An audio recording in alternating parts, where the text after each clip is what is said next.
জয় হিন্দ, জয় ভারত। রামপুরের ঘটনা আপনাদেরকে শেয়ার করলাম। এখানে বেশিরভাগ দোষ নাই, এটা আমি কিছুই বলবো না। কেননা এদিকে বলেরো গাড়ি প্যাসেঞ্জার নিয়ে আসছে, উনি কিন্তু ইন্ডিকেটারও দেয়নি যে ডান দিকে যাব, আর এদিকে একটা ট্রাক বোঝাই লরি আসছে।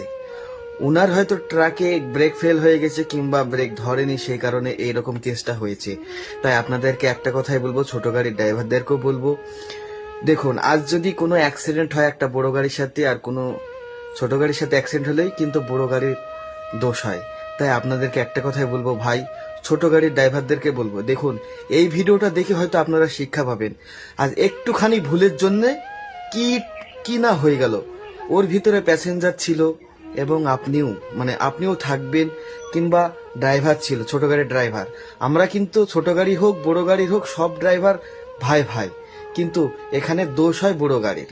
তো সেই জন্যই বলবো আপনারা ঠিক মতো গাড়ি চালান, ট্রাফিক নিয়ম মেনে গাড়ি চালান। এখানে যদি ইন্ডিকেটারটা দিত তাহলে কিন্তু হয়তো বা ট্রাক ড্রাইভারটা হয়তো একটু হুঁশিয়ার হয়ে যেত, কিন্তু উনি কি করেছে, ইন্ডিকেটার দেখেনি, সোজা বেরিয়ে আসার চেষ্টা করেছে এবং ওনার ব্রেকে কাজ করেনি বলে যাই হোক এরকম দুর্ঘটনাটা হয়েছে। তাই আপনাদেরকে বলবো পক্ষ থেকে যে আপনারা ঠিকমতো গাড়ি চালান, ট্রাফিক আইন মেনে গাড়ি চালান, তাহলেই হবে। আর আপনারা ভালো থাকবেন, সুস্থ থাকবেন, ঠিকমতো গাড়ি চালাবেন। আর এই কুয়াশার মধ্যে আপনারা ঠিকমতো গাড়ি চালান, দেখে শুনে গাড়ি চালান, যাতে কুয়াশার মধ্যে হলে দেখে শুনে গাড়ি চালান। তো ভালো থাকবেন, সুস্থ থাকবেন। জয় হিন্দ, জয় ভারত।